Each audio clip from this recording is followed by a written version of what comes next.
हमारे चैनल को अवश्य सब्सक्राइब करें और नए अपडेट्स सबसे पहले पाने के लिए इस बेल बटन को दबाना न भूलें।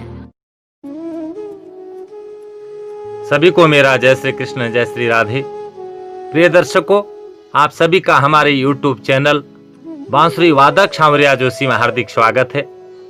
तो आइए आज हम आपको सुपारी के कुछ दिव्य प्रयोग बताने जा रहे हैं। लेकिन अभी तक आपने हमारे YouTube चैनल को सब्सक्राइब नहीं किया है तो नीचे दिए गए लाल बटन को दबाकर सब्सक्राइब अवश्य करें। साथ में बेल आइकन जरूर दबाएं ताकि प्रत्येक आने वाली वीडियो की जानकारी आप तक पहुंच सके और आपका जीवन धन्य धन्य हो सके। प्रिय दर्शकों, बचपन से हम लोग पूजा पाठ करते हुए आ रहे हैं। देखिए, हमारे हिंदू सनातन धर्म में पूजा पाठ के लिए कुछ विशेष चीजें निर्धारित की गई हैं। उनमें से एक है सुपारी। और सुपारी को सनातन धर्म में कहते क्या है? सुपारी को कहते हैं पूंगी फल। और मुझे पूर्ण विश्वास है कि सभी दर्शकों को आज के बाद सुपारी का दूसरा नाम याद अवश्य रहेगा। क्या कहते हैं सुपारी को? पूंगी फल। धार्मिक अनुष्ठानों में सुपारी का कितना महत्व है, इस बात से आप जान सकते हैं कि इसके बिना पूजा शुरू हो ही नहीं सकती है। हिंदू शास्त्रों में सुपारी को जीवंत देवता का स्थान प्राप्त है। यदि आप किसी देवता का आवाहन कर रहे हैं और आपके पास उनकी प्रतिमा ना हो तो उनके स्थान पर सुपारी रखी जाती है और ब्राह्मणों द्वारा उसमें आवाहन किया जाता है। सुपारी को ब्रह्मा, यमदेव, वरुण देव और इंद्रदेव का प्रतिनिधित्व करने वाली वस्तु माना गया है। ग्रह शांति से संबंधित जो भी पूजा होती है उसमें सुपारी की स्थापना जरूर की जाती है। नंबर 1, अगर ये पूजा घर में हो रही है तो सुपारी को सूर्य, चंद्रमा, मंगल, बुध, बृहस्पति, शुक्र, शनि, राहु, केतु का प्रतिनिधि भी माना जाता है। नंबर 2, परिवार पर यदि दुर्भाग्य की छाया है तो चांदी के बर्तन में एक सुपारी स्थापित करके रोज सुबह शाम धूप बत्ती दिखाने से दुर्भाग्य सौभाग्य में बदल जाता है। नंबर 3, पूजा की सुपारी को गौरी गणेश का स्वरूप भी माना जाता है। नंबर 4, बड़े अनुष्ठानों में तो सूखे हुए बड़े गोले में कलावा लपेटकर गणेश जी की स्थापना की जाती है। लेकिन जहां छोटे छोटे अनुष्ठान होते हैं जैसे सत्यनारायण की पूजा, दुर्गा सप्तशती का पाठ या रुद्राभिषेक, ऐसी पूजा जहां गृहस्थ में होती है वहां गाय के गोबर की गौरी बनाई जाती है और सुपारी के गणेश बनाए जाते हैं। ये सुपारी हर समय पूजा करने वाले की दाहिने हाथ की तरफ होती है और गाय का गोबर पूजा करने वाली की बाएं हाथ की तरफ होता है। उस सुपारी पर कलावा लपेटा जाता है और जब गणेश जी का आह्वान किया जाता है तो सुपारी पर किया जाता है और जब उसकी चल प्रतिष्ठा की जाती है तो बाएं हाथ में चावल लेकर के दाहिने हाथ से यजमान उस सुपारी पर क्रमशः चावल छोड़ता है और ब्राह्मण मंत्र पढ़ता है। क्या? ओम मनोजूत रजूखतामाजस्य बृहस्पति यज्ञ में मंतन्नो त्वरिष्टि ग्वं समीमं दधातु विश्वे देवाशय हमादयन्तामो प्रतिष्ठितः। ये प्रतिष्ठा का मंत्र है। इस प्रकार मंत्र बोलकर जब उस पर चावल छिड़क दिए जाते हैं तो सुपारी गणेश के रूप में प्रतिष्ठित हो जाती है। और जहां नवग्रह मंडल बनता है, नवग्रहों का अलग अलग स्थान बनता है, वहां भी 9 जगहों पर सुपारी रखी जाती है। इसी तरह से आप जान लीजिए, षोडश मातृका, सर्वतो भद्रमंडल, चतुष्षष्टि योगिनी, वहां भी सुपारी रखने की परंपरा हमारे सनातन धर्म में बनी हुई है।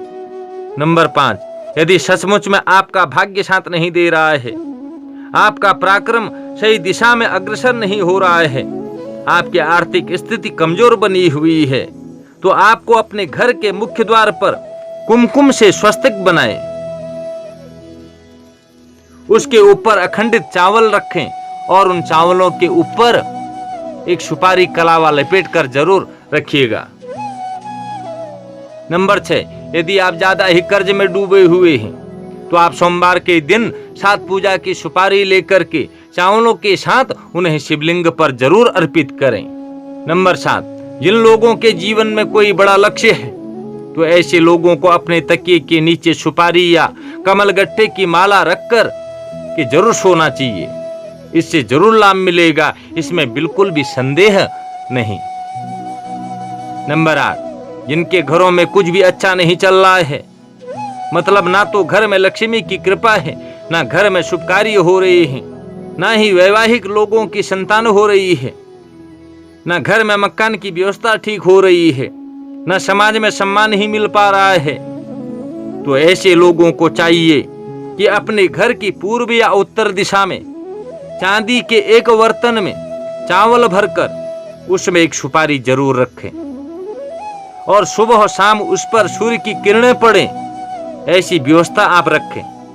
ऐसा करने से आपके घर की सारी नकारात्मक ऊर्जा समाप्त हो जाएगी और आपका जीवन सुखी हो जाएगा। नंबर 9, यदि आप अपने कैरियर का चयन करने में अगर असमर्थ हैं, दुविधा की स्थिति में हैं, तो आपको भगवान गणेश को बुधवार के दिन एक सुपारी अवश्य अर्पित करनी चाहिए। नंबर 10, यदि आपकी दुकान या व्यापार नहीं चल पा रहा है तो आप अपने दुकान पर लक्ष्मी गणेश की मूर्ति अवश्य स्थापित कीजिएगा। उनका रोज पूजन कीजिए और अपने माथे पर जरूर चंदन लगाइए। फिर दुनिया की कोई ऐसी ताकत नहीं कि जो आपकी बिक्री को रोक पाए।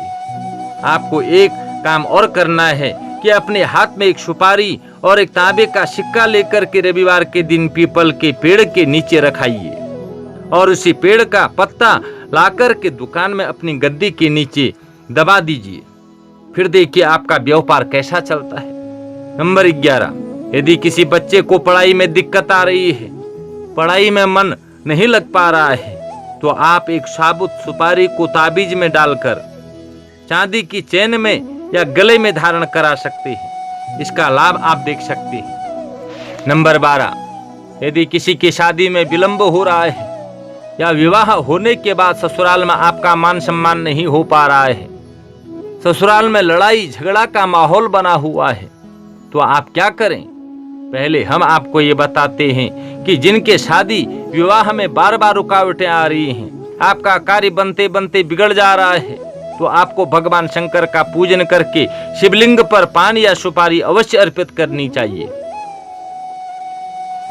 और जिस लड़की के ससुराल वाले उसको देखकर खुश नहीं रहते हैं, तो उनको चाहिए कि वो जब भी अपने मायके से ससुराल को जाएं, तो उसको एक सफेद फूल, एक सुपारी और मिठाई साथ लेकर अवश्य जाना चाहिए। लेकिन सुपारी और फूल ससुराल वालों को ना दें, नहीं तो कहेंगे कि ये तो कोई जादू टोटका करके ला रही है। उस सुपारी और फूल को अपने पूजा स्थान में रख दें, ऊपर से थोड़ा जावित्री डाल दें। जब तक वो आपके पास रहेगी, आपके चेहरे से सकारात्मक ऊर्जा का ही संचार होगा और ससुराल में आपका मान सम्मान ठीक से होगा। और जिस सुपारी का आप पूजन में इस्तेमाल करते हैं, उस सुपारी का इस्तेमाल आपको कभी भूलकर दूसरे स्थान पर नहीं करना चाहिए। प्रिय दर्शकों, ये तो मैंने आपको सुपारी के कुछ दिव्य प्रयोग बताए। इन प्रयोगों को करके आप भी अनेकानेक लाभ प्राप्त कर सकते हैं और अपने जीवन को खुशहाल बना सकते हैं, सुंदर बना सकते हैं। तो सभी को मेरा जय श्री कृष्ण, जय श्री राधे।